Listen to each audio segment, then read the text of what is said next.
जय श्री हरि। नमस्कार। आज हम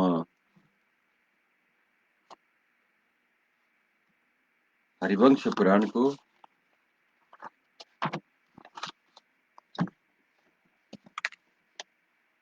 67 दिनमा।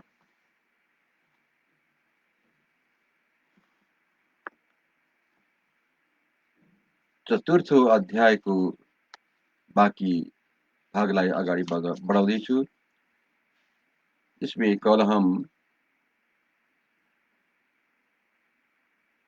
वे कभी किसी से पराजित होने वाला नहीं थे।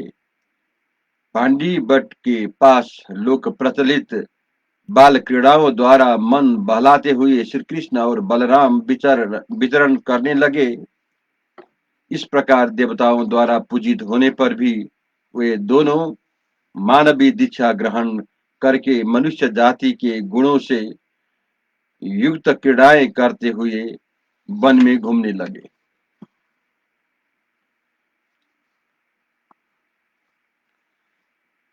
भांडीर के निकट आकर बालोचित क्रीड़ा में लगे हुए वे दोनों भाई उस उत्तम शाखाओं से संपन्न एवं वृक्षों में श्रेष्ठ बट के नीचे आ गए।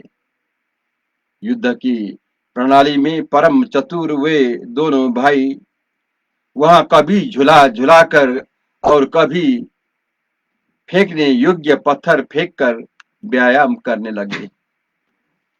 नाना प्रकार के युद्ध के पैंतरे दिखाते हुए वो दोनों सिंह के समान पराक्रमी वीर ग्वाल वालों के साथ रहकर अपनी इच्छा के अनुसार सानंद विचारने लगे। वे दोनों जब इस प्रकार खेल का आनंद ले रहे थे, उसी समय उन्हें उठा ले जाने की इच्छा से असुरों में से श्रेष्ठ प्रलंब एक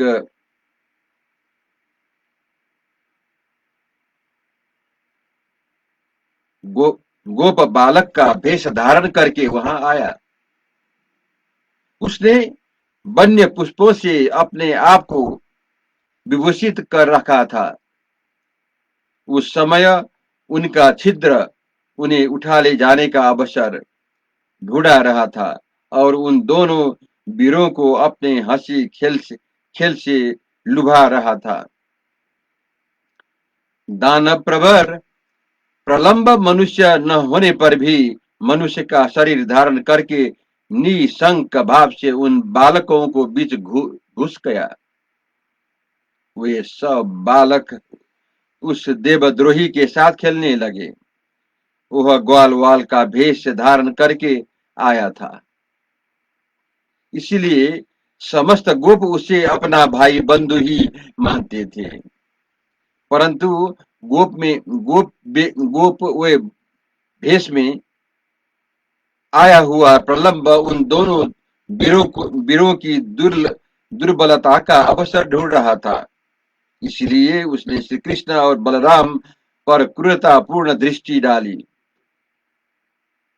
श्री कृष्ण का पराक्रम अद्भुत था, इसलिए उन्हें अजेय मानकर उस दानवराज ने रोहिणी कुमार बलराम जी को मारने का प्रयत्न किया।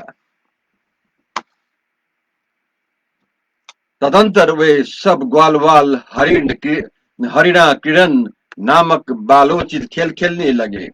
उसमें दो दो बालक एक एक साथ उछलते हुए कुछ दूर जाते थे। निष्पाप जन्मेजय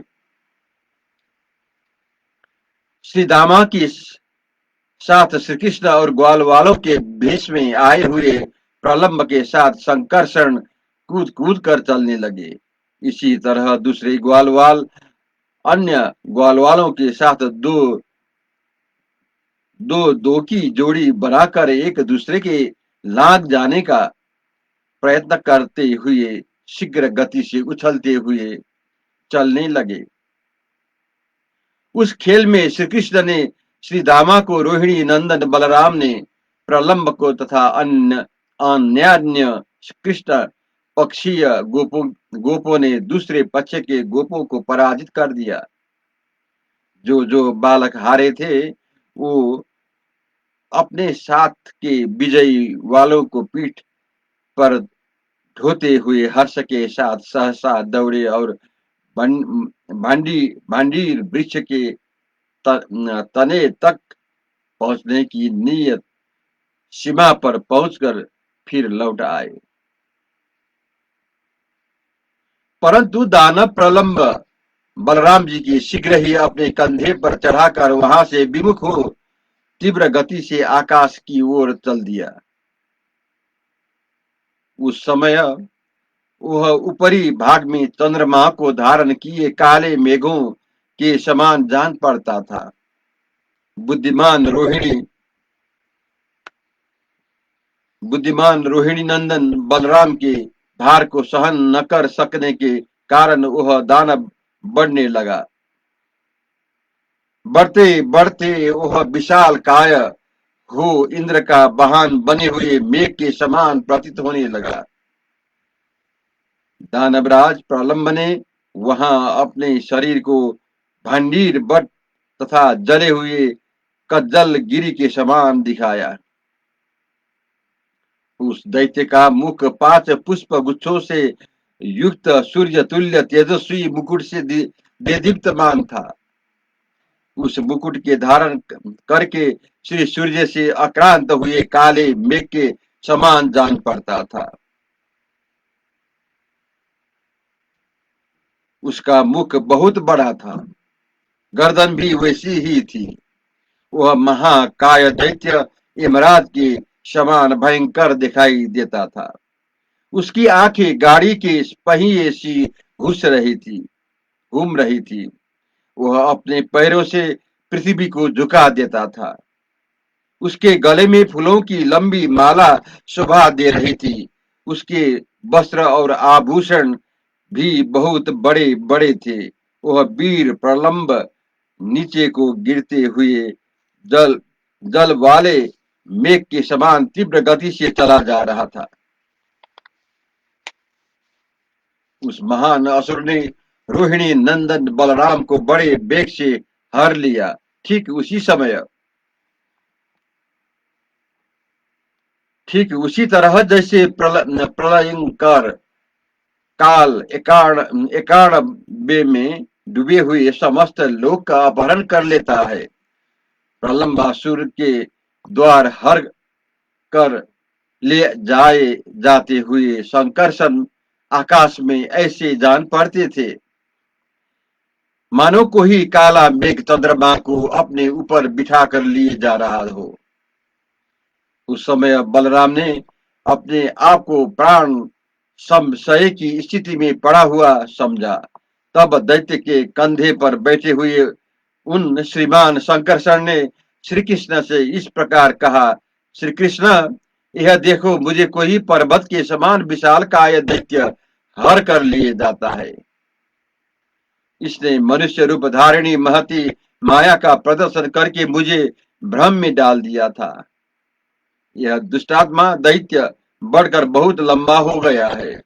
बल की मद से इसकी कांति दुगुनी हो गई है। मुझे किस तरह इसका दमन करना चाहिए। तब रोहिणी नंदन बलराम के चरित्र और बल को भली भांति जानने वाला श्री कृष्ण को ने मुस्कराकर हर्ष भरी सांत्वना युक्त वाणी में उनसे कहा, अहो, आप तो स्पष्ट ही मानव भाव का अवलंबन एवं पालन करते जा रहे हैं। आपका स्वरूप तो अखिल विश्वमय है। आप दिव्य स्वरूप तथा गुह्य से भी गुह्यतर है। आप ही समस्त लोगों का संहार होने पर नारायण रूप से स्थित होते हैं। आप अपने उस स्वरूप का स्मरण तो कीजिए। प्रलय काल में जब सारे समुद्र मिलकर एक हो जाते हैं, उस समय आप जिस शेषशायी नारायण रूप से विराजमान होते हैं, उसी का स्वयं ही अनुभव कीजिए। पुरातन देवता ब्रह्मा जल तथा अपने चरित्र और प्रभाव, इन सब का आदि कारण तथा जो आपका शाश्वत स्वरूप है, उसका स्मरण कीजिए। आकाश आपका सिर है, जल मूर्ति है, पृथ्वी पैर है, अग्नि मुख है, लोगों को जीवन देने वाली वायु आपका उच्छ्वास है और चंद्रमा आपका मन है। आपके सहस्रों मुख, सहस्रों शरीर, सहस्रों हाथ पैर और सहस्रों नेत्र है। आपकी नाभि से सहस्रों कमल प्रकट हो चुके थे। आप सहस्र किरणों वालों सूर्य को चक्र रूप से धारण करके शत्रुओं का संहार करते हैं। आपने पूर्व काल में जो कुछ दिखाया है संसार में, उसी को देवता लोग देखते हैं। अपने पहले जिसकी चर्चा नहीं की है उसका अनुसंधान कौन कर सकता है। जगत में जो कुछ जानने योग्य है उसका अपने प्रतिपादन कर दिया है। एकमात्र आपको जो तत्व ज्ञात है उसे देवता भी नहीं जानते। आपका जो सहज आकाश में भी व्यापक एवं स्वयंभू रूप है, उस विशुद्ध सनातन एवं गुण निराकार रूप को देवता भी देख या समझ नहीं पाते हैं। भक्तों पर अनुग्रह करने के लिए आप जो सगुण साकार रूप से अवतार ग्रहण करते हैं, उसी की देवता लोग पूजा पूजा एवं आराधना करते हैं। देवताओं ने भी आपका अंत नहीं देखा है, इसीलिए आप अनंत माने गए हैं। आप ही सूक्ष्म महान और एक है। सूक्ष्म बुद्धि इंद्रियों इंद्रिय आदि के द्वारा भी आपको जानना या पाना अत्यंत कठिन है। आप ही इस जगत के आधार स्तंभ है। आप पर प्रतिष्ठित होकर ही यह सनातन पृथ्वी अविचल भाव से संपूर्ण जगत को धारण करती है और समस्त प्राणियों की उत्पत्ति का स्थान बनती है। चारों समुद्र आपके स्वरूप है। आप चारों वर्णों के विभाग को जानने वाले हैं। चारों युगों में लोगों को चतुर्होत्र यज्ञ का जो फल है उसका उपभोग करने वाले भी आप ही है। जैसे मैं समस्त लोगों का अंतर्यामी आत्मा हूँ, वैसे ही आप भी है। यही मेरा मत है। हम दोनों एक शरीर वाले हैं, केवल जगत के हित के लिए दो रूप में प्रकट हुए हैं। मैं सनातन विष्णु हूँ और आप पुरातन शेष है। तीनों लोक के सनातन देवता तथा सनातन शेष आप ही है। हमारा चिन्मय शरीर मात्र ही विष्णु या अनंत रूप से इस जड़ा चेतनमय द्विविध जगत को धारणा करता है। जो मैं हूँ वह आप ही है। जो आप है वो सनातन पुरुष मैं ही हूँ। हम दोनों ही एक आत्मा है।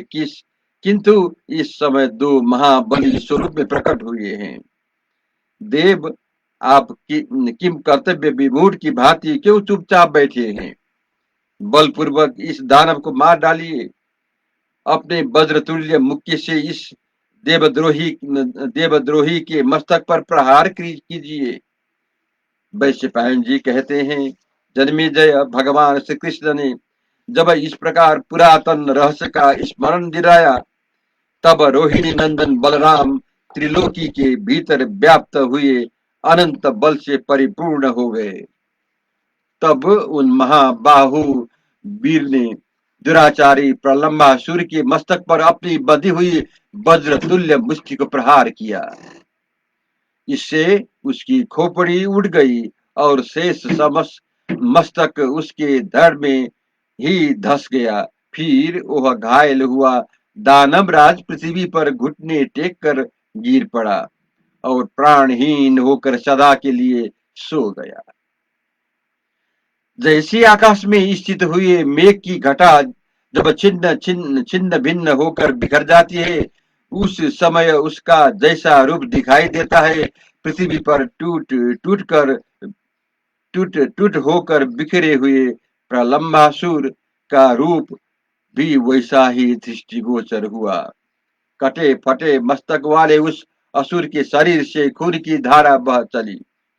मानव पर्वत के शिखर से अधिक गेरू मिला हुआ जल प्रभावित हो रहा है।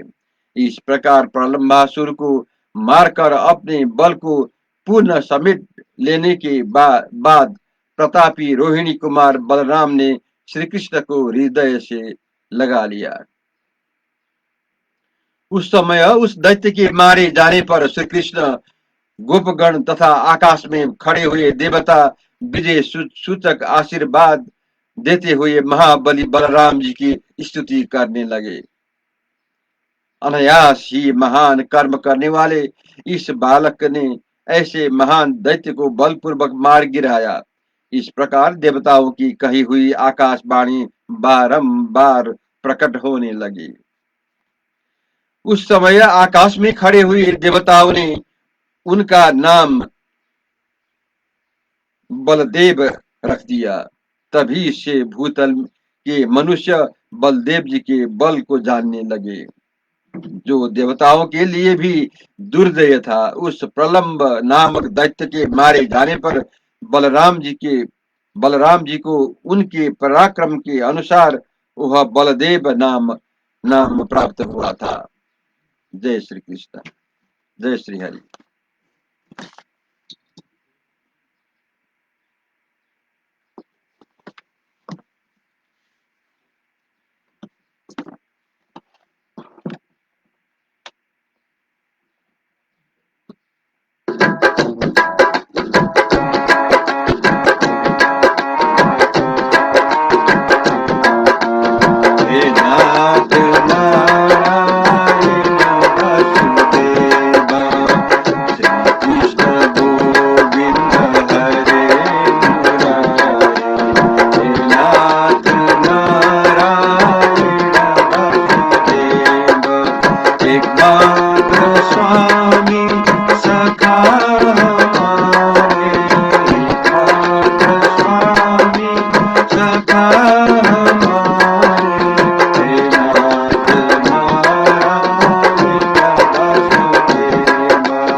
हरि शरणं प्रभो हरि शरणं, श्री